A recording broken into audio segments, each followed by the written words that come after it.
National news channel.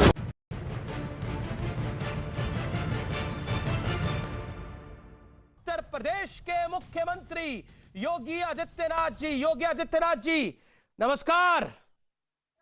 अभिनंदन है आपका न्यूज 18 पर। धन्यवाद जी। योगी जी, आप जानते हैं इन दिनों देश में खासतौर पर दिल्ली के आसपास किसानों का प्रदर्शन चल रहा है, लेकिन बड़ी खबर यह है कि अल्ट्रा लेफ्ट लीडर्स ने अब इस आंदोलन को हाईजैक कर लिया है। यहां पर कई पोस्टर्स लगे हैं जिनका लेना देना किसान से तो कुछ नहीं है, लेकिन हां देश विरोध से जरूर है।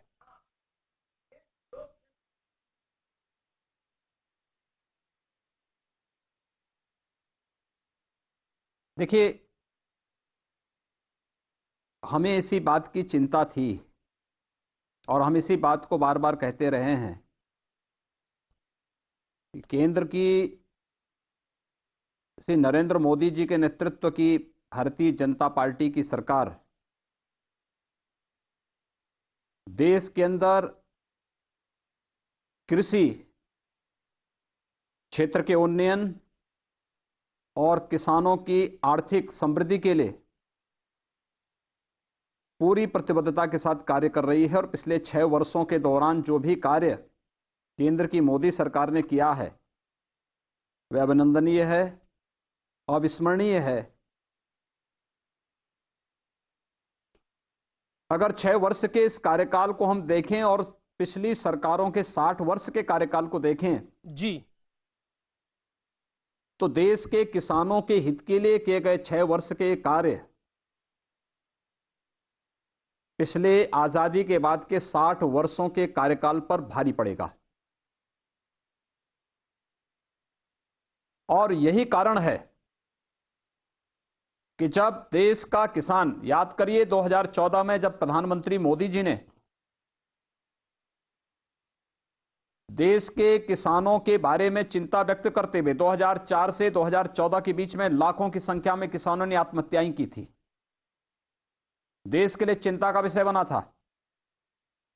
2014 में प्रधानमंत्री मोदी जी ने एक बात कही थी कि हमें 2022 तक किसानों की आमदनी को दुगना करना है। इसके लिए प्रधानमंत्री मृदा परीक्षण की कार्य योजना को देश के अंदर लागू करने का रहा हो, प्रधानमंत्री फसल बीमा योजना, प्रधानमंत्री कृषि सिंचाई की योजना, कृषि सिंचाई की योजना को वन ड्रॉप मोर क्रॉप के साथ जोड़ने के साथ ही उसको तकनीक के साथ जोड़ने और अधिक से अधिक कृषि भूमि को सिंचाई की सुविधा उपलब्ध कराने के जो कार्यक्रम चले, उन्नत बीज, उन्नत खाद, कृषि विज्ञान केंद्रों की एक श्रृंखला और आधुनिक तकनीक के साथ जोड़ने की जो कार्रवाई देश के अंदर प्रारंभ हुई, उस कार्रवाई का ही हिस्सा था कि देश के अंदर आपने देखा होगा 2018 में पहली बार देश के अंदर लागत का 1.5 गुना दाम 24 जीन्स का ये मोदी सरकार ने घोषित किया। प्रोक्योरमेंट में गारंटी किसानों को देने की कार्रवाई प्रारंभ हुई। और यही नहीं, 2019 में, फरवरी 2019 में जब केंद्र की मोदी सरकार ने देश के किसानों की आर्थिक बेहतरी के लिए प्रधानमंत्री किसान सम्मान निधि घोषित की थी, तब भी बहुत सारे लोग इस बात को कहते थे कि तो चुनावी शगुफा है, चुनाव के बाद बंद हो जाएगा। लेकिन आप देख रहे होंगे पिछले लगभग 1.25 वर्षों से यह योजना पूरी मजबूती के साथ हजारों करोड़ रुपए डीबीटी के माध्यम से किसानों के खातों में गए हैं, जिन्हें किसान की बेहतरी और उनकी आर्थिक उन्नयन अच्छा नहीं लग रहा, उन्हें पच नहीं रहा है। हम लोगों को आशंका थी ये लोग करेंगे जब इस क्षेत्र में व्यापक परिवर्तन करने वाले और किसानों की समृद्धि को 2022 तक दोगुने से अधिक लागत का दोगुने से अधिक दाम देने की कार्रवाई, उनकी आमदनी को बढ़ाने की कार्रवाई जब प्रारंभ होने के लिए कृषि संबंधी क्षेत्र में व्यापक सुधार के कार्यक्रम आगे बढ़े हैं। योगी जी, मेरा याद करिए, मैंने पिछले पीसी में मैंने इस बात को कहा था, किसानों के कंधों पर बंदूक रख करके कुछ लोग निशाना साध करके देश में अव्यवस्था और अराजकता का माहौल पैदा करने का जी। कुत्सित प्रयास कर रहे हैं, और यह सच साबित हुआ है। योगी जी, जब योगी जी, योगी जी, मेरा देशद्रोह और इसी से देश जुड़ा हुआ के मेरा अंदर सवाल है मुख्यमंत्री जी, इसी ऐसे से मामलों में संलिप्त तत्वों के पक्ष में समर्थन अब उन मंचों से किया जा रहा है। वास्तव में ये इनके वास्तविक चेहरे को प्रदर्शित कर रहा है। योगी जी, इसी से जुड़ा हुआ मेरा सवाल है, क्योंकि जिस तरह के पोस्टर लगे उसमें उमर खालिद, शर्जील इमाम जो असम को भारत से काटने की बात कर रहा है, वरवरा राव जो नक्सलियों को सपोर्ट करने की बात करते हैं, किसानों को क्या मतलब है इन लोगों से? ये किसान तो नहीं हो सकते। जिस तरह के पोस्टर्स लगाए गए हैं, उमर खालिद के पोस्टर वहां पर लग रहे हैं, उसको छोड़ना चाहिए। उमर खालिद क्या कर रहा है? उमर खालिद का किसान से क्या काम है? मैं वही आपसे कह रहा हूं कि सवाल मेरा ये है, क्या इस आंदोलन को, मेरा बड़ा सीधा सवाल है, मैं straight question to you sir, क्या इस आंदोलन को कुछ लोग हाईजैक करने की कोशिश कर रहे हैं या हाईजैक कर लिया है? देखिए, भोले भाले किसानों के कंधों पर बंदूक रख करके देश में अव्यवस्था और अराजकता का माहौल पैदा करने का, क्योंकि उन्हें यह भी पसंद नहीं कि देश के अंदर जय जवान और जय किसान का नारा इस देश का एक एक नागरिक श्रद्धा और सम्मान के साथ लगाए। जो लोग कश्मीर के खिलाफ आग उगलते हों जी, देश के विखंडन की बात करते हों, जिन्होंने देश की एकता और अखंडता पर सदैव प्रश्न खड़े किए हों, समस्याएं खड़ी करने का प्रयास किए हों, किसान मंच पर उनके समर्थन में किसी भी प्रकार का वक्तव्य ये पूरी तरह आंदोलन के भटकाव को प्रदर्शित करता है, और ये उस वास्तविक चेहरे को प्रदर्शित करता है।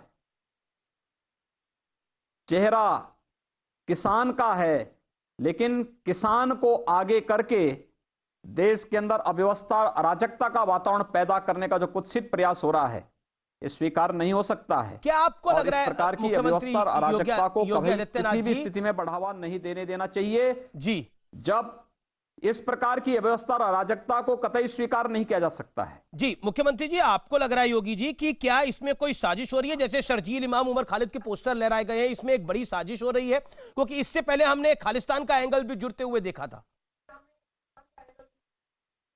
इन चेहरों का किसान आंदोलन से मतलब क्या है? आखिर ये लोग कब किसान के हितैषी रहे हैं, कब हिंदुस्तान के हितैषी रहे हैं? इस देश का किसान हिंदुस्तान और भारत की इस समृद्धि का पर्याय है, वो हमारा अन्नदाता है। भारत को खाद्यान्न में आत्मनिर्भर बनाने में भारत के अन्नदाता किसानों का बहुत बड़ा योगदान है। इसीलिए अन्नदाता किसान के प्रति श्रद्धा और सम्मान का भाव इस देश ने सदैव व्यक्त किया है। जी, हमने देश की सीमाओं में रक्षा करने वाले जवानों के प्रति भी, और देश के किसान जो इस देश के प्रत्येक नागरिक का भरपेट अन्न उपलब्ध कराने में जिन्होंने अपना खून पसीना लगाया है, उनके प्रति पूरी श्रद्धा और सम्मान का भाव भारत की जनता ने सदैव व्यक्त किया है।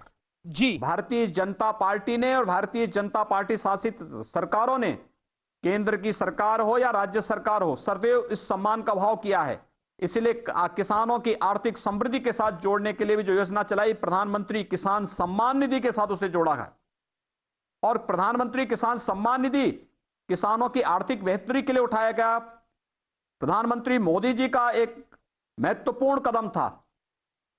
लेकिन उस श्रद्धा और सम्मान को आहत करने का कार्य कर रहे हैं जब यहां पे उमर खालिद और शर्जील इमाम या फिर उन नक्सलाइट को जो भारत की इंटीग्रिटी पर, भारत की सुरक्षा पर, भारत की प्रभुता पर प्रहार करते हैं, जब उन लोगों को वहां पर सम्मानित करने का और उनकी वकालत की जा रही हो, तो स्पष्ट कहा जा सकता है कि आंदोलन पूरी तरह भटकाव की ओर जा चुका है। और ये किसान तो केवल मुखौटा हो गया है, असली निशाना तो क्या नेशनल इंटीग्रिटी को ठेस पहुंचाना है। योगी जी, क्या और ये आपको चीजें लगता है कि मुझे लगता है जिस तरह कोई से भी भारत भक्त, कोई भी भारत का नागरिक, भारत का कोई जवान, भारत जी का कोई किसान, भारत का कोई युवा, भारत की कोई महिला, भारत का कोई भी नागरिक योगी जी, इसको स्वीकार नहीं कर सकता। आप स्पष्ट बात करने के लिए जाने जाते हैं और मैं भी स्पष्ट सवाल पूछता हूं, मैं भी घुमा फिरा के सवाल नहीं पूछता। और मैं मुख्यमंत्री जी आपसे बहुत स्पष्ट सवाल पूछना चाहता हूं। इस समय देश के करोड़ों लोग आपको सुन रहे हैं न्यूज 18 के माध्यम से, न्यूज 18 के कई चैनल के माध्यम से। मैं आपसे एक बहुत स्पष्ट सवाल पूछता हूं, क्या आपको लगता है कि यह किसान आंदोलन अब जैसा आपने कहा भटक रहा है? क्या आपको लग रहा है कि अल्ट्रा लेफ्ट, वो लोग जो भारतीय जनता पार्टी की आइडियोलॉजी के विरोधी है, वो लोग जो देश की आइडियोलॉजी के विरोधी है, वो इस आंदोलन को टेक ओवर कर रहे हैं और इसीलिए यह समाधान पे नहीं आ पा रहा, इसीलिए वो समाधान चाहते ही नहीं है? जब सरकार 10 बारी बात कर चुकी है, आज मैंने जो केंद्रीय कृषि मंत्री है उनसे भी संवाद किया, उन्होंने बोला हमने सारे प्रस्ताव दे दिए, लेकिन वो कोई प्रस्ताव मानने को जब तैयार ही नहीं है तो इसका मतलब है वो सॉल्यूशन ही नहीं चाह रहे किसी बात का, और ये लोग उनके पीछे हैं। देखिए, हम लोग लोकतांत्रिक व्यवस्था में रह रहे हैं जी। लोकतंत्र की सबसे बड़ी ताकत है संवाद। अगर संवाद बाधित होगा तो स्वाभाविक रूप से जो लोग बाधित कर रहे हैं, इसका मतलब उनका लोकतांत्रिक मूल्यों और आदर्शों पर विश्वास नहीं। और दुर्भाग्य से आपने देखा होगा इस पूरे आंदोलन में नित नई शर्तें जोड़ी जा रही हैं और अब किसानों की बातों को दूर कर दिया गया। अब इसमें उन लोगों को जोड़ने का प्रयास हो रहा है, उन लोगों को रिहा करने की बात हो रही है जो लोग देशद्रोही मामलों में, भारत की एकता और अखंडता को ठेस पहुंचाने के मामले में उस टुकड़े टुकड़े गैंग की पैरवी करता हुआ यह आंदोलन दिखाई दे रहा है, जो भारत की संप्रभुता के साथ सदैव खिलवाड़ करने का आदी रहा है। और ये लोग और इनका वास्तविक चेहरा उजागर हो चुका है, जो लोग भारत की संप्रभुता के साथ खिलवाड़ कर रहे थे और किसान, हमारे भोले भाले किसानों को निशाना बना करके आज जिस प्रकार की इनके चेहरे देश के सामने और समाज के सामने आए हैं, ये चीजें इस बात को बताती हैं कि वही शहरी नक्सली, वही तत्व जो भारत की एकता और अखंडता जिन्हें बर्दाश्त नहीं, वही लोग जो अलग अलग प्रकार से कहीं लोकतांत्रिक अधिकारों के नाम पर, कहीं कोई एक्टिविस्ट के नाम पर देश के अंदर उपद्रव और अराजकता फैलाना ही जिनका विदेशी जूठन खा करके देश के अंदर अव्यवस्था और अराजकता फैलाने का जो कुत्सित चेष्टा कर रहे थे, वे लोग आज फिर से जब उन्हें कहीं कोई अवसर नहीं मिला तो उन्होंने भोले भाले किसानों को निशाना बनाया है। केंद्र सरकार बार बार कह चुकी है कि हम बातचीत के लिए तैयार हैं जी। कई राउंड की बातचीत हुई, लेकिन आश्चर्य करेंगे, पहले बातचीत के पहले ही यह घोषणा करना कि नहीं, हम इनसे पहले, यानी संवाद को बाधित करने के लिए पहले ही घोषणा बाहर कर दी जाती है, तब फिर बातचीत करने के लिए लोग जाते हैं। यह क्या मतलब है? दूसरा, रोज नई शर्तों को जोड़ना, यह क्या बात होती है भाई? संवाद से आप बैठिए, आप अपनी बात बताइए, 1 2 3 4 5, हमें कृषि संबंधी सुधार के 3 जो कानून बन रहे हैं, इन 3 कानून में क्या क्या आपको कमी नजर आती है, आप उसके बारे में बताइए योगी जी। अब और पूरे देश के परिप्रेक्ष्य में उसके बारे में बोलिए। जी मुख्यमंत्री जी, अब समस्या यह खड़ी हो गई है कि ये कुछ लोग जो हैं ये दिल्ली को बंधक बनाने की बात कर रहे हैं, जैसा शाहीन बाग में हुआ उसी तरह का घटनाक्रम हम देख रहे हैं। कह रहे हैं हम आगरा और दिल्ली हाईवे बंद कर देंगे, हम मथुरा और दिल्ली हाईवे को रोक देंगे, हम जयपुर और दिल्ली हाईवे को रोक देंगे, हम नेताओं का घेराव करेंगे, मंत्रियों का घेराव करेंगे। क्या आपको लगता है कि ये शाहीन बाग, मैं बड़ा सवाल आपसे पूछ रहा हूं, शाहीन बाग पार्ट 2 करने की एक कोशिश है जिसमें सिस्टम पूरा चरमरा जाए, दिल्ली बंधक बन जाए, यूपी से कोई बाहर ना आ पाए? क्या आपको लगता है पूरा आंदोलन अब उस दिशा में चल पड़ा है?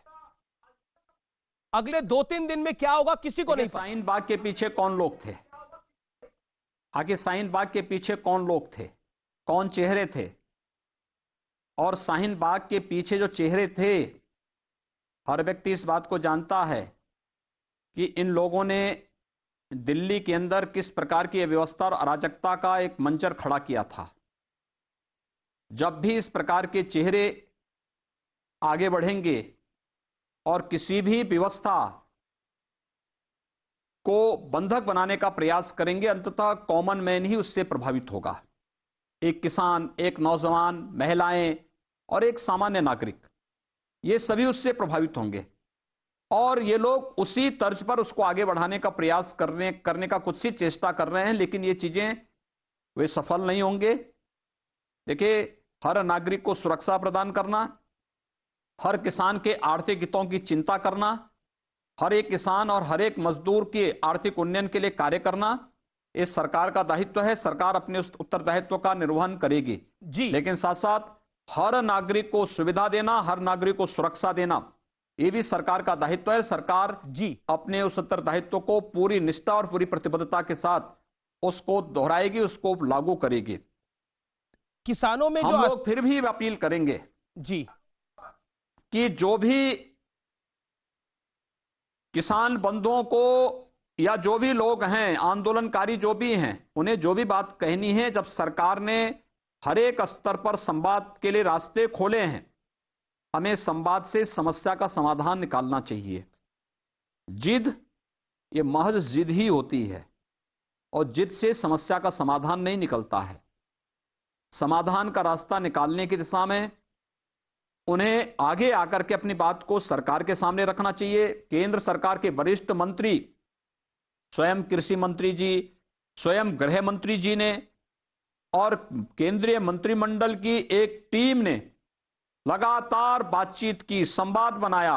वरिष्ठ प्रशासनिक अधिकारीगण, भारत सरकार के सचिव स्तर के अधिकारियों ने किसान प्रतिनिधियों के साथ बातचीत की, संवाद बनाया जी। लेकिन उस सब के बावजूद कोई ना कोई बात तो है कि रोज नई शर्तें आना, नई तरीके से उसको आगे बढ़ाना। और अब ये शर्तों का सिलसिला वहां तक पहुंच गया है कि जो लोग भारत की एकता और अखंडता को, भारत की संप्रभुता को चुनौती देते हैं, अब उनकी रिहाई की मांग होने लग गई है। तो ये स्पष्ट किया जा सकता है योगी जी, भारत बंदी की घोषणा करना, पहले कहना कि हम राजनीतिक दलों को अपने मंच पे नहीं आने देंगे, बाद में भारत बंद में सबको शामिल करके अव्यवस्था और अराजकता पैदा करने का प्रयास होता है। जी। ये चीजें कब तक और कहां तक जाएगी, इसके बारे में सोचना चाहिए। योगी जी, किसानों में जो असंतोष दिख रहा है, उसमें खासतौर पर पश्चिमी उत्तर प्रदेश के भी किसान इस आंदोलन में शामिल हो रहे हैं। क्या कहना चाहते हैं आप उनको? आप जान रहे हैं राकेश टिकैत और उनके साथी भी इस आंदोलन में शामिल हो रहे हैं और भी कई संगठन इसमें शामिल हो रहे हैं। क्या कहना चाहते हैं? देखिए, दो चीजें साफ हैं। एक, भारत सरकार के द्वारा जब कृषि संबंधी ये बिल पास किए गए थे, किसान संगठनों ने इसका स्वागत किया था। जी। याद करिए, जब इसका ऑर्डिनेंस आया था तो इसका स्वागत किया गया था। मेरे पास वो पेपर कटिंग भी हैं। जब कृषि संबंधी इन सुधारों के बारे में बहुत सारे लोगों ने तो इस बात को कहा कि ये चौधरी साहब ने 27 साल पहले इसकी मांग की थी, या किसी ने अन्य प्रकार से इस बात को कहा था, और इसका हम स्वागत करते हैं। जब केंद्र सरकार ने सभी कृषि संबंधी कानून पास किए थे तो मैंने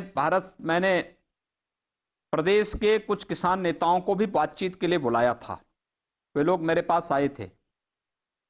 मैंने उनको इस बारे में पूछा, मैंने कहा आखिर क्या मामला है? उन्होंने कहा साहब कोई मामला नहीं, हम इससे संतुष्ट हैं। और उस समय कहीं कोई इस प्रकार की स्थिति नहीं थी। देखिए, एपीएमसी जो अमेंडमेंट एक्ट है, इसकी मांग आज से नहीं हो रही है। जब शरद पवार जी देश के कृषि मंत्री थे, कांग्रेस नेतृत्व की यूपीए सरकार थी, 2010 और 11 के दौरान उन्होंने सभी राज्यों को पत्र भेजा था। जी। याद करिए, 2014 में जब दिल्ली के अंदर शीला दीक्षित के नेतृत्व की कांग्रेस की सरकार वहां पर हारी थी, तो राहुल गांधी ने हार के पीछे वहां पे फल और सब्जियों को मंडी शुल्क से मुक्त न करने की विफलता को माना था। 2019 के कांग्रेस के इलेक्शन मैनिफेस्टो को देखिए। जी।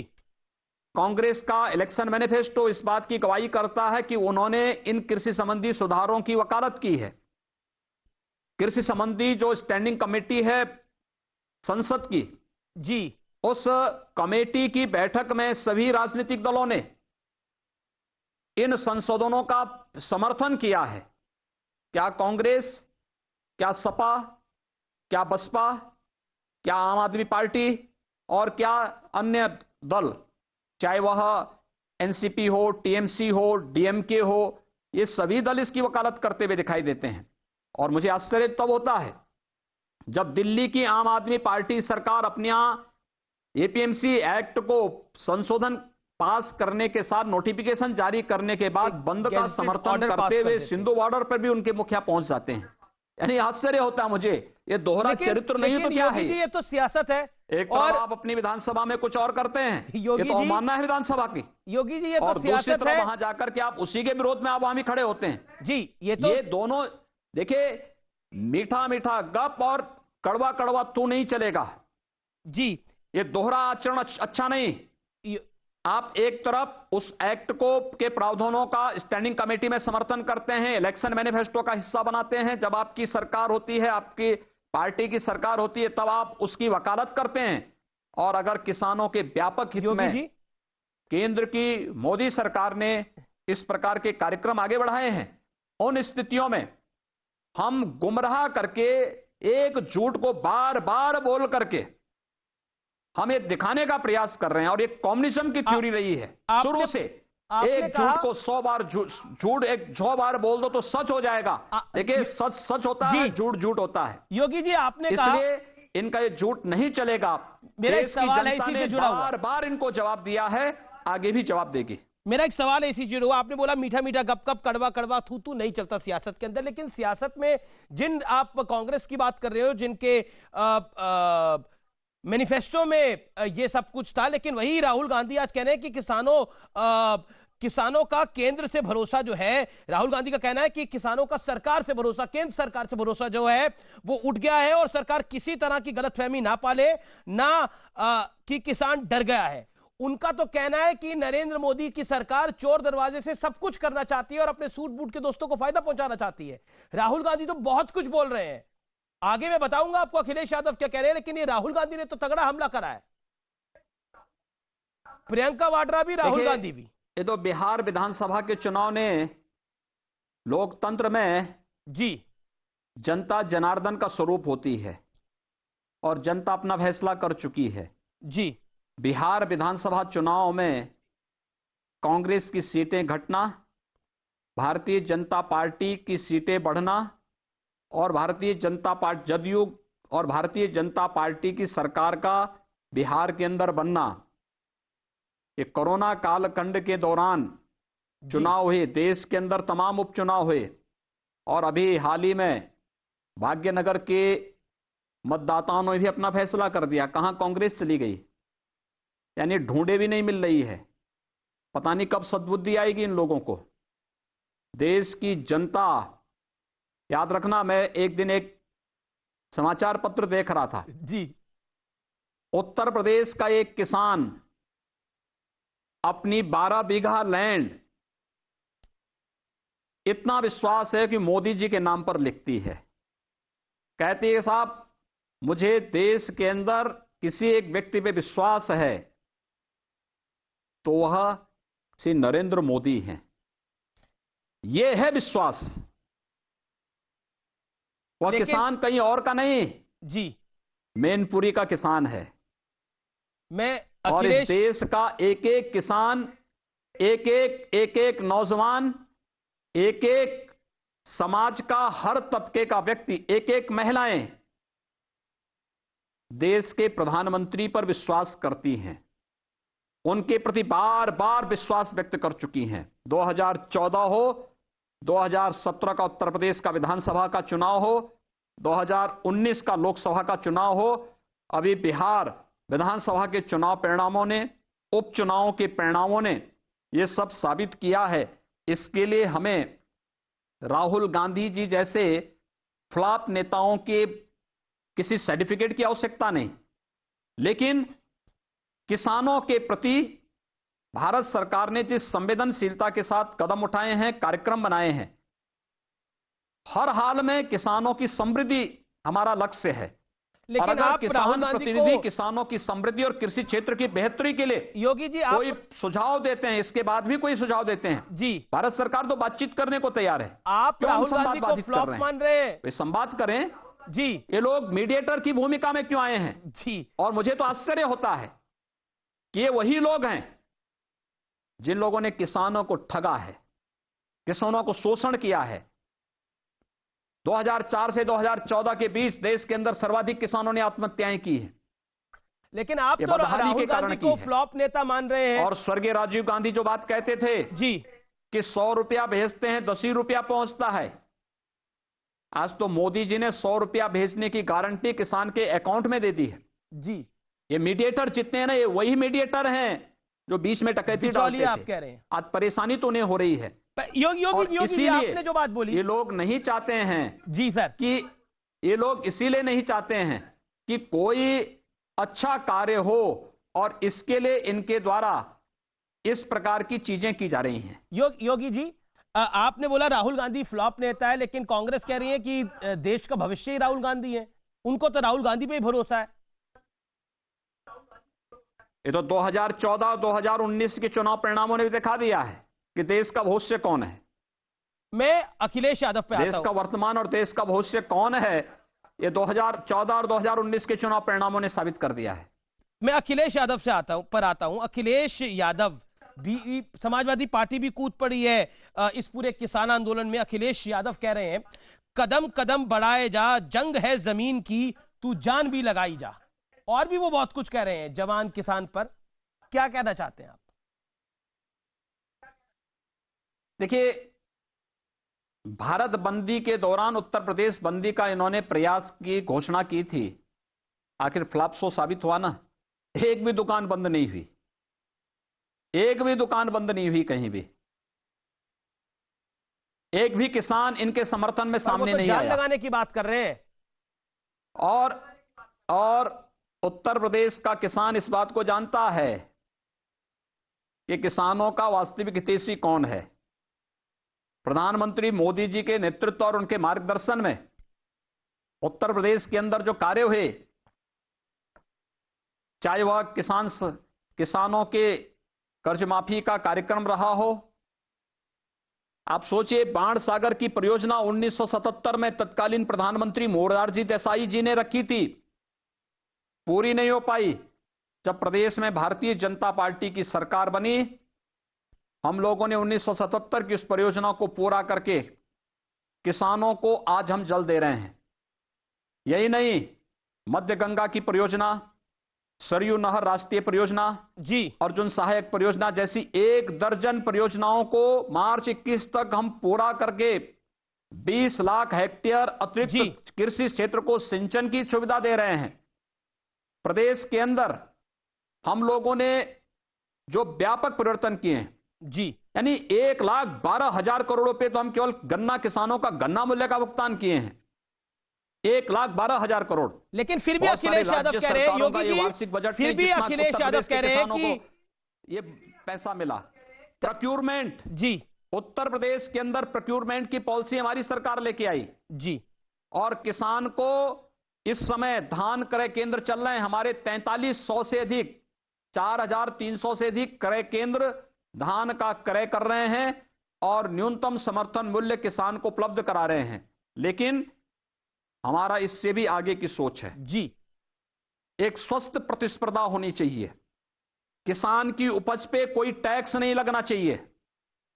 किसान केवल अपनी मंडी ही नहीं, अगर उसे लगता है कि मंडी के बाहर दूसरे जिले में, दूसरे प्रदेश में या किसी दूसरे देश में अगर उसकी उपज को ज्यादा दाम मिलता है तो वहां जाने के लिए स्वतंत्र होगा, उस पर कोई टैक्स नहीं लगेगा। यही तो ये कानून इनको, यही तो ये अधिनियम किसानों को अधिकार दे रहा है। लेकिन आप तो इतनी, कोई टैक्स नहीं। आप कह रहे हैं कि आपने किसानों के लिए बहुत कुछ किया। ये उस समृद्धि के साथ जोड़ने का प्रयास हो रहा है और यही तो इनको परेशानी है कि किसान को सीधे ये लाभ कैसे मिल रहा है। जी, उनको इसी चिढ़ के कारण ये लोग गुमराह करके इस पूरे आंदोलन में जो है किसान तो अब मुद्दा ही नहीं रहा, लेकिन उनको कृषि की भरोसा, बेहतरी मुद्दा ही नहीं है। लेकिन अखिलेश यादव और विपक्ष को ऐसा लग रहा है कि ये किसान का आंदोलन अगर बड़ा होगा तो केंद्र में नरेंद्र मोदी को नुकसान होगा और उत्तर प्रदेश में योगी आदित्यनाथ की सरकार रिपीट नहीं हो पाएगी। अखिलेश यादव ने कहा जब जवान भी खिलाफ, जब किसान भी खिलाफ, तब उत्तर समझो प्रदेश के अंदर दम्भी सत्ता के इस दिन किसान बचे हैं आंदोलन 4। के दौरान ही उत्तर प्रदेश के अंदर उपचुनाव हुए हैं और उपचुनाव के परिणाम ने साबित किया है कि उत्तर प्रदेश में 2022 में क्या होने जा रहा है। लोकसभा चुनाव उत्तर प्रदेश में बहुत बड़ा गठबंधन बनाने का प्रयास किया था, गठबंधन बनाने का प्रयास किया था। मायावती और अखिलेश यादव साथ में आए थे। जनता इनकी वास्तविकता देख रही है, जनता इनको नकार चुकी है, खारिज कर चुकी है। लेकिन अब तो प्रियंका गांधी उत्तर वाड्रा भी प्रदेश यूपी में बहुत घूम रही है योगी जी। 119 चीनी मिलें कोरोना कालखंड के दौरान चलाए हैं योगी जी, अब तो प्रियंका और वाड्रा यही भी नहीं, बहुत घूम रही है उत्तर प्रदेश में। उत्तर प्रदेश के अंदर प्रधानमंत्री किसान सम्मान निधि में भी अगर हम देखेंगे जी, 2 करोड़ 20 लाख से अधिक किसानों के खाते में डीबीटी के माध्यम से भारत सरकार लगातार पैसा भेज रही है।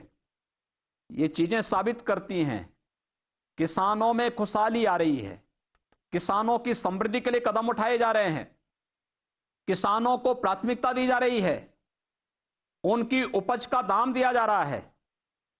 मुख्यमंत्री उत्तर जी, प्रदेश के अंदर आपको मैं बताऊं मकई के बारे में।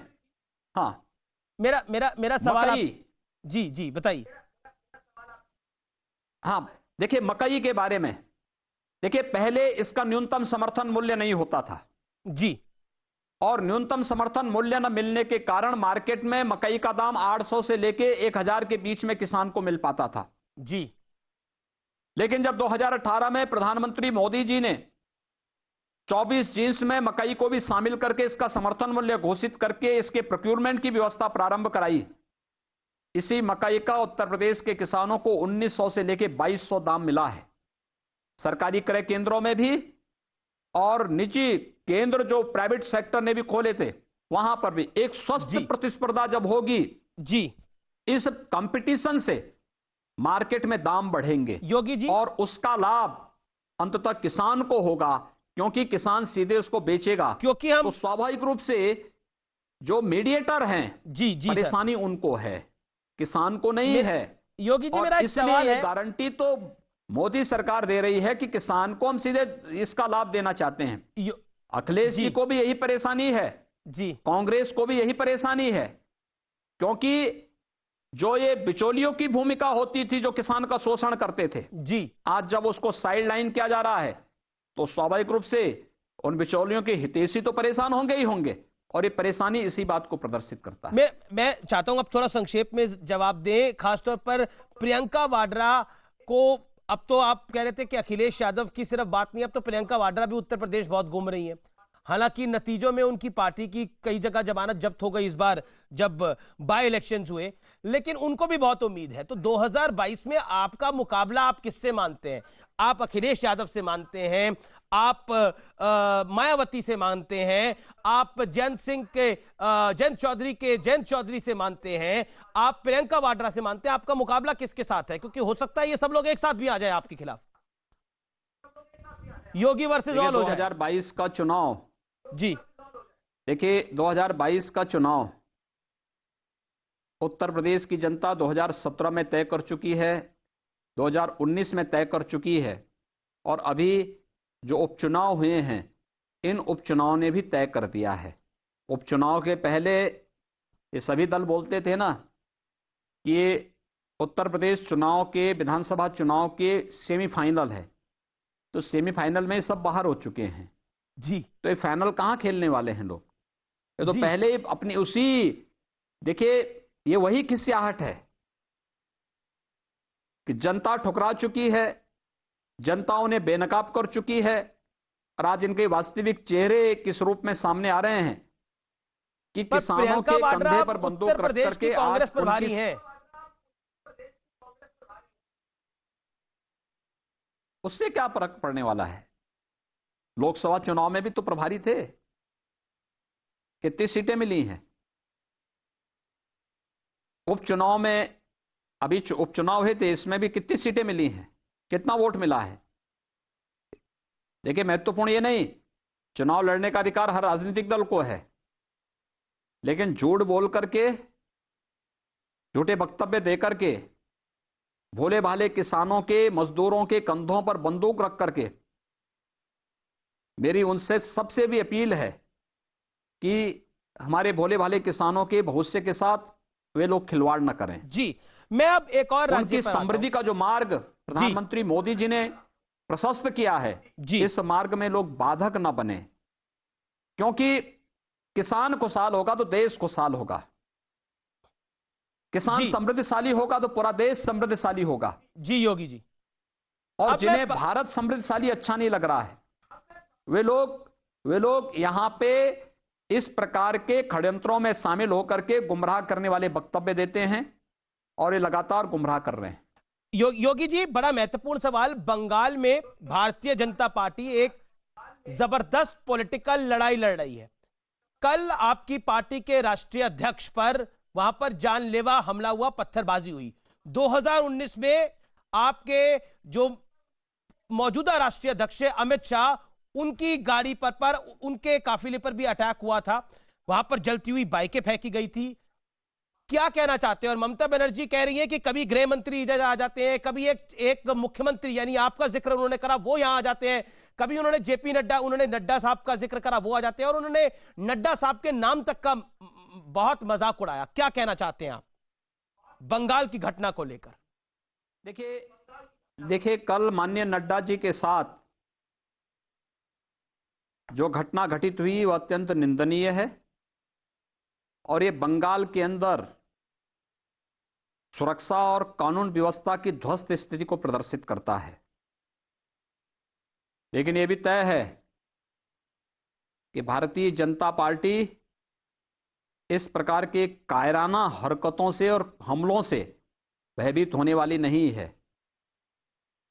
बंगाल विधानसभा के चुनाव में भारतीय जनता पार्टी पूर्ण बहुमत के साथ वहां सरकार बनाएगी, कोई संदेह इसमें नहीं होना चाहिए, क्योंकि बंगाल की जनता यह फैसला पहले ही कर चुकी है। जो अपार समर्थन वहां पे मिल रहा है भारतीय जनता पार्टी को, स्वाभाविक रूप से इसी से हताश और निराश तृणमूल कांग्रेस की सरकार आज राजनीतिक विरोधियों पर हमले करवाने की चेष्टा कर रही है, और इन लोगों का पुराना इतिहास भी इसी प्रकार से दागदार रहा है। लेकिन इससे बहुत हम लोग घबराने वाले नहीं हैं। बंगाल में भारतीय जनता पार्टी पूर्ण बहुमत के साथ सरकार बनाएगी। लेकिन ममता बनर्जी कह रही है कि भारतीय जनता पार्टी अटैक का नाटक कर रही है, ढोंग कर रही है, और सिर्फ अपने वोट बढ़ाना चाहती है। यहां पर देखिए, तो बंगाल के बारे में पूरी दुनिया जान रही है कि बंगाल में किस प्रकार की सरकार चल रही है, कैसे राजनीतिक दलों के कार्यकर्ताओं पर हमले करके और नृशंस हत्याएं कर दी जाती हैं, कैसे वहां पर कानून व्यवस्था की बदहाल स्थिति है। और आज जब केंद्र की मोदी जी के नेतृत्व की सरकार ने देश के अंदर जो तमाम लोक कल्याणकारी, गरीब कल्याणकारी योजनाएं घोषित की हैं, उसमें से बहुत सारी योजनाएं ऐसी हैं जो बंगाल के अंदर लागू ही नहीं होने दी गई। जी, लेकिन प्रधानमंत्री किसान सम्मान निधि, आरोप है कि आयुष्मान भारत जैसी योजनाएं, जी, लेकिन अगर ये योजनाएं बंगाल के अंदर अगर लागू हो जाएं, जी सर, तो कम से कम वहां के नागरिकों को स्वास्थ्य की बेहतर सुविधा और किसानों की आर्थिक बेहतरी का कार्य हो सकता है। योगी जी, लेकिन इसीलिए सब नहीं होने देना चाहते लोग। योगी जी, इसीलिए कि क्योंकि अगर ये लोग समृद्ध हो जाएंगे, थोड़ी भी उनमें बेहतरी हो जाएगी जी, तो वे लोग इनके राजनीतिक षड्यंत्र का शिकार नहीं बन पाएंगे।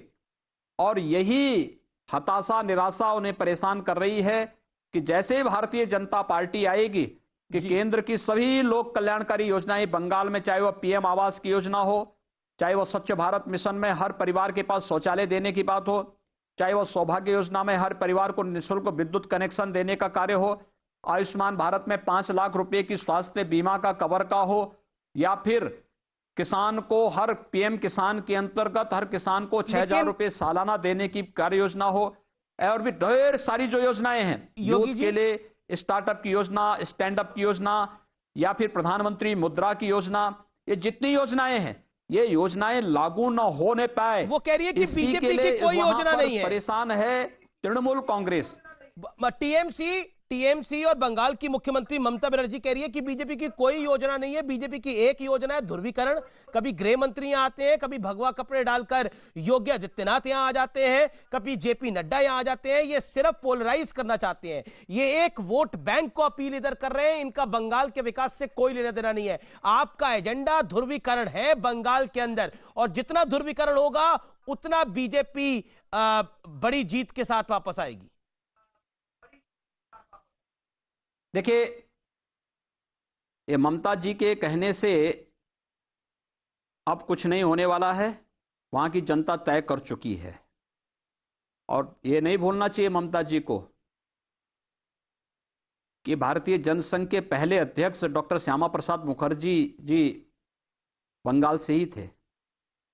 हमारी नींव तो बंगाल में बहुत पुरानी है, और बहुत मजबूती के साथ वहां पर आज भारतीय जनता पार्टी के पक्ष में जनता का समर्थन मिल रहा है। और भारतीय जनता पार्टी को जो समर्थन बंगाल के अंदर मिल रहा है, उसी की हताशा निराशा में इस प्रकार के कायराना हमले, सरकार द्वारा प्रायोजित हमले हैं।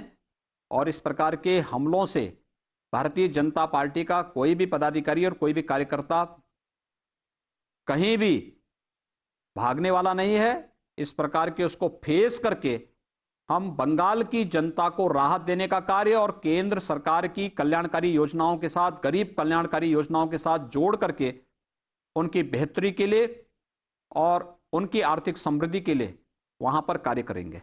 जी, क्योंकि अब बंगाल की बात हुई, अब मैं हैदराबाद की बात करना चाहता हूं। आपने भाग्यनगर की बात करी और भाग्यनगर में आप गए और भाग्यनगर का भाग्य बदल गया, यानी वहां पर भारतीय जनता पार्टी को बड़ी जीत मिली। योगी जी, हैदराबाद में बीजेपी का जो प्रदर्शन हुआ, क्या आपका यह अनुमान था कि इसी तरह का प्रदर्शन होगा? और आपने यह भी कहा कि बीजेपी अगर पूर्ण रूप से जीती तो हैदराबाद का नाम करके भाग्यनगर होगा। असउद्दीन ओवैसी कहते हैं कि पुश्ते बीत जाएंगी भारतीय जनता पार्टी और उनके नेताओं की, लेकिन हैदराबाद का नाम भाग्यनगर नहीं बदलेगा। तो हैदराबाद के भाग्य पे आप क्या कहते हैं? देखिए, ये तो पुश्ते नहीं बीतेंगी भाई, यहां तो उत्तर प्रदेश में हमने करके दिखाया है जी। यहां तो हमने इसी पुश्त में अपना कर दिया है। फैजाबाद को अयोध्या कर दिया है, इलाहाबाद को प्रयागराज कर दिया है, मुगल सराय को पंडित दीनदयाल नगर कर दिया है। एक बार तेलंगाना और हैदराबाद में आने दीजिए ना, तो पुश्त बीतने की आवश्यकता ही नहीं, फिर वो तो उसी दिन निर्णय हो जाएगा कि हमें क्या करना है। जी, एक गलत फहमी हुए पाले जिन्हें कुछ नहीं करना है। हम लोगों ने जो कहा वो करके दिखाया है। हम लोगों ने अयोध्या में भगवान श्री राम के भव्य मंदिर निर्माण की बात की, उसका रास्ता प्रशस्त हुआ। आदरणीय प्रधानमंत्री जी के मार्गदर्शन और उनकी प्रेरणा से सारे कार्यक्रम आगे बढ़े, और 5 अगस्त 2020 को अयोध्या का वह कार्यक्रम भी संपन्न हो गया। हम लोगों ने कश्मीर में धारा 370 को समाप्त करने की बात कही थी।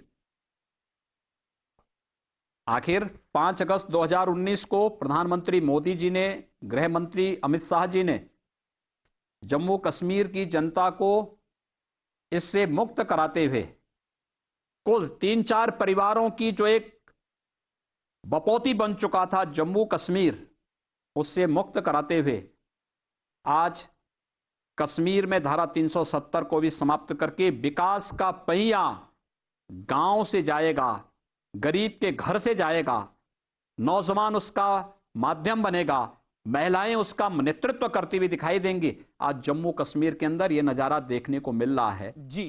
तो वो काम तो हम लोगों ने वहां भी किया। ठीक है, जो कहा सो करके दिखाया है। मोदी जी के नेतृत्व में भारतीय जनता पार्टी न केवल केंद्र की सरकार, अपितु जहां जहां भी भारतीय जनता पार्टी की सरकारें हैं, सभी राज्य सरकारें पूरी प्रतिबद्धता के साथ, पूरी ईमानदारी के साथ उन लक्ष्यों को आगे बढ़ाते हुए कार्यक्रम को आगे बढ़ा रही है। आप हैदराबाद को आप भाग्यनगर क्यों बोल रहे हैं? ये सवाल आपसे ट्विटर पर कई दर्शक हमारे पूछना चाह रहे हैं, क्या जवाब है आपका? आपने क्यों बोला जिन्होंने भाग्यनगर? इतिहास नहीं पढ़ा है, इतिहास नहीं जाना है, जी ऐतिहासिक पृष्ठभूमि में भाग्य लक्ष्मी का, देवी भाग्य लक्ष्मी का पावन मंदिर वहां पर है और उसी नाम पर उसका नाम ही भाग्यनगर था। जी देखिए 14वीं सदी तक वहां पर चालुक्य वंश का शासन था और उस समय भाग्यनगर के रूप में ही वह जाना जाता था। बाद में समय और परिस्थितियां बदली, बाद में जो चीजें सामने आई हैं वो सबके सामने हैं, लेकिन मुझे लगता है कि चीजें फिर परिवर्तन होंगी जी और वहां की जनता इन चीजों के प्रति पूरी तरह आग्रही है। हमें जन आस्था का सम्मान करना चाहिए और जन भावनाओं को आगे बढ़ाना चाहिए। जी पश्चिम बंगाल में, क्योंकि अब चुनाव है, मेरा आपसे सवाल ये है कि पश्चिम बंगाल में भी आपने आइडेंटिफाई कर लिया कि किस किस जगह का आपको नाम बदलवाना है? देखिए बंगाल तो हमारी जो है भारत की आध्यात्मिक और सांस्कृतिक परंपरा का एक बहुत बड़ा धरोहर है। जी भारत की एक लंबी परंपरा बंगाल से आगे बढ़ती है, तो स्वाभाविक रूप से बंगाल के प्रति श्रद्धा और सम्मान का भाव हमारा आदिकाल से है। अगर हम गंगोत्री की पूजा करते हैं तो गंगा सागर की भी आराधना करते हैं, तो गंगा से गंगोत्री तक की ये यात्रा पूरी होगी और चिंता मत करिए, हम एक एक करके हर एक स्थल पर पहुंचेंगे और बंगाल में भारतीय जनता पार्टी निश्चित आएगी। कोई संदेह कहीं भी किसी भी स्तर पर नहीं होना चाहिए। जो संघर्ष भारतीय जनता पार्टी का कार्यकर्ता बंगाल के अंदर कर रहा है वो अभिनंदनीय है और केंद्र की मोदी जी के नेतृत्व की सरकार ने जो कल्याणकारी योजनाएं, जो गरीब कल्याण की योजनाएं, डेवलपमेंट की योजनाएं, इंफ्रास्ट्रक्चर डेवलपमेंट की जो कार्यक्रम देश के अंदर प्रारंभ किए हैं, आखिर बंगाल को भी तो उसका लाभ मिलना चाहिए। इसके लिए भी जिससे वहां के गांवों की तस्वीर को बदला जा सके, जी जी वहां के नौजवानों के हाथ को रोजगार दिया जा सके, किसानों का आर्थिक उन्नयन किया जा सके, वहां की मातृशक्ति को भी आर्थिक समृद्धि का लाभ मिल सके, वहां का हर तबका विकास की प्रक्रिया का हिस्सा बन सके, इसके लिए भारतीय जनता पार्टी बंगाल के लिए अंदर आवश्यक है। एक आप कानून लेकर आए लव जिहाद का, उसको लेकर पूरे देश में सवाल खड़े हो गए। हालांकि आपके कानून को देखते हुए हरियाणा के गृह मंत्री ने बोला योगी आदित्यनाथ जिंदाबाद, अनिल विज ने बोला योगी आदित्यनाथ जिंदाबाद, और एमपी के गृह मंत्री भी कह रहे थे कि हम कानून को फॉलो कर सकते हैं। मैं आपसे जानना चाहता हूं, उसको कांग्रेस हो या समाजवादी पार्टी, वो कह रही है कि लोगों के प्यार पे भी पहरा बिठाना चाहते हैं योगी आदित्यनाथ, और एक लुटियंस लॉबी है वो तो एकदम आपके खिलाफ लग गई है पूरी दिल्ली से लेकर मुंबई तक। वो कह रही है योगी आदित्यनाथ पता नहीं क्या करना चाह रहे हैं। देखिए जो जनहित में होगा, प्रदेश हित में होगा, देश हित में होगा, हम वही करेंगे। लव के नाम पर जिहाद नहीं हो सकता। प्यार ये भारतीय परंपरा और संस्कृति का एक अभिन्न पार्ट है और अलग अलग परिस्थिति में अलग अलग तरीके से उसको व्यक्त करने का भी एक माध्यम होता है। छल, छद्म और धोखे से हम किसी के जीवन के साथ खिलवाड़ करें, किसी बालिका या किसी महिला के भविष्य को बर्बाद करें, ये छूट किसी को नहीं दी जा सकती है।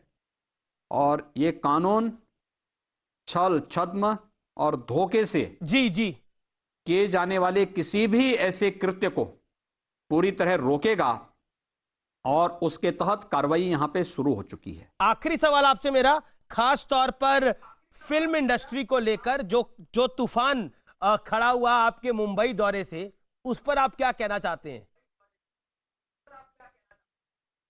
देखिए ये तो हर सरकार का दायित्व बनता है कि अपनी पॉलिसी लेकर के आए, पर आप जहां जाते हैं हेडलाइन बन जाती है। उस प्रकार की सुविधा दे, उस प्रकार की सुरक्षा उपलब्ध कराए। उत्तर प्रदेश में सुरक्षा का माहौल है। उत्तर प्रदेश की पॉलिसी बेहतर है, उत्तर प्रदेश उस प्रकार का माहौल देने में सक्षम है, उत्तर प्रदेश देश का सबसे बड़ा मार्केट भी है, बाजार भी है, तो उत्तर प्रदेश को जी अपनी फिल्म सिटी स्थापित करने, जो देश और दुनिया की बेहतर फिल्म सिटी हो, जो किसी संकीर्ण मानसिकता का नहीं होगा, ये देश की फिल्म सिटी होगी। ये देश की फिल्म सिटी होगी। सुविधा और बेहतर कनेक्टिविटी, बेहतर सुविधा वहां देने जा रहे हैं, बेहतर सुरक्षा देने जा रहे हैं और प्रदेश के अंदर दे रहे हैं। निवेश तो सुरक्षा और अपनी पॉलिसी के अंदर आप जितना लेके आ सकते हैं वह उसका एक माध्यम बनेगा और उत्तर प्रदेश इस दिशा में आगे बढ़ा है। स्वाभाविक रूप से ये कोई हाईजैक नहीं है, ये तो स्वाभाविक रूप से हमें लखनऊ म्युनिसिपल कॉर्पोरेशन के बॉन्ड जारी करने थे, बॉम्बे स्टॉक एक्सचेंज में मुझे वहां पर इस कार्यक्रम में शामिल होना था, इसलिए मैंने सभी अन्य पक्षों के साथ भी बातचीत करना प्रारंभ किया और वे सभी लोग, मैं धन्यवाद दूंगा फिल्म जगत के लोगों से भी, अपने देश के नामी जो निवेशक और उद्यमी हैं उन लोगों को भी जी, और अलग अलग सेक्टर से जुड़े हुए जो महानुभाव हैं, जिन लोगों ने वहां पर बड़ी सहजता के साथ मुझसे मुलाकात की और प्रदेश के विकास में एक सकारात्मक उनका जो है रुख रहा है, मैं उन सब का हृदय से अभिनंदन करता हूं, उन सबको हृदय से साधुवाद भी देता हूं। जी जी। लेकिन मैं नहीं समझ पा रहा हूं कि पता नहीं क्यों हमारे कुछ मित्रों को इस प्रकार की एक सकारात्मक पहल बुरा लगती है। देखिए, जब कोई व्यक्ति पॉजिटिव सोच का नहीं होता है जी योगी जी, और सही सोच नहीं सकता, सही कर नहीं सकता, तो सही देख भी नहीं सकता है, इसलिए वो हर सही कार्य में कुछ ना कुछ विरोध का स्वर, हर एक कार्य में विरोध, हर एक कार्य में विरोध। भाई अगर कोई परेशान है मुंबई में तो ये वहां की सरकार को देखना चाहिए था, ये मेरा विषय नहीं। उनको लग रहा है आप उनके यहां से छीन के लेके जा रहे हैं, वहां जाएगा। उनको ऐसा लग रहा है कि आप उनके यहां से छीन के लेके जा रहे हैं। किसी की टीम को लेके नहीं जा रहा हूं, हम किसी को नहीं लेके जा रहे हैं, हम किसी को वो नहीं कर रहे हैं। हमने तो अपनी पॉलिसी दी है, सुरक्षा का एक बेहतर वातावरण दिया है जी, उनके अनुभवों को शेयर करके और कैसे हम आगे बढ़ सकते हैं, इस दिशा में हम लोगों ने प्रयास प्रारंभ किया है और अभी आप देखते रहिए, ये कार्यक्रम आपको आगे चलने दीजिए। जी बिल्कुल, आगे भी आपसे होना, अभी तो शुरुआत है, आगे भी आपसे बातचीत होती रहेगी। आपने इतना समय दिया न्यूज़ 18 को, आपका बहुत बहुत अभिनंदन, बहुत बहुत धन्यवाद। योगी आदित्यनाथ जी, आपने स्पष्ट बात करी किसान से लेकर बंगाल तक और बंगाल से लेकर हैदराबाद तक।